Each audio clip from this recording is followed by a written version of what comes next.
A and B are the two alloys of copper and brass prepared by mixing metal in the portion of 7:2 and 7:11 respectively. If the equal quantities of alloys are melted to form a third alloy called C, then the proportion of copper and brass in C will be.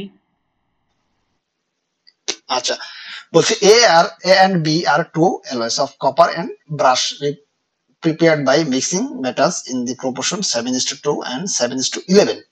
ঠিক আছে, যে A এবং B কি রয়েছে, দুইটা mixture রয়েছে আলাদা আলাদা ভাবে, বা অ্যালয় বা সংকর রয়েছে। ঠিক আছে, তো এতে কি রয়েছে, প্রত্যেক ক্ষেত্রে কি রয়েছে আমাদের ব্রাশ রয়েছে, আর কি রয়েছে কপার এবং ব্রাশ। কপার মানে কি, কপার, আর ব্রাশ মানে তামা। ঠিক আছে, কপার এন্ড কি রয়েছে ব্রাশ, বিয়ের এটা ব্রেস মানে তামা,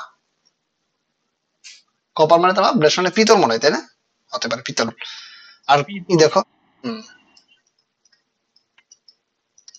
আচ্ছা দেখো 7:2 কি দেওয়া আছে 2, আর এখানে কি দেওয়া আছে 7:11। ওকে, দুইটা মিক্সচার দেওয়া আছে এরকম, ব্রাশ এবং কি কপার এবং ব্রাশের যে রেশিওটা। If equal quantities of two alloys are melted to form the third alloy called C, ঠিক আছে, called C, then the proportion of the copper and brush is C will be what? তাহলে খুবই সহজ, যেখানে কি পরিমাণ কপার রয়েছে বলতো 7/9, মানে 7+2 মানে কি 9 না, 7/9। ঠিক আছে, আর 2/9 হলো কি রয়েছে ব্রাশ, 7 বাই কত এখানে বলতো 18, 7/18 আর ওটা 11/18। তার মানে আমরা কি করবো বলতো, এখন যখন আমরা সি একটা মিক্সচার বানাবো তখন কপারের গুলা নিলাম এই যে এখান থেকে এভাবে, তাহলে 7 এখন আমরা সবগুলোই যোগ করে দেবো আর কি, আপনার হলো কপার ইয়েগুলো যোগ। হ্যাঁ, এইটা ক্লিয়ার।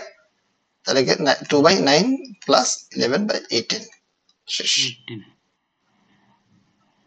তাহলে এইটা হচ্ছে 21/18 আর ওইটা হচ্ছে হইল 15/18।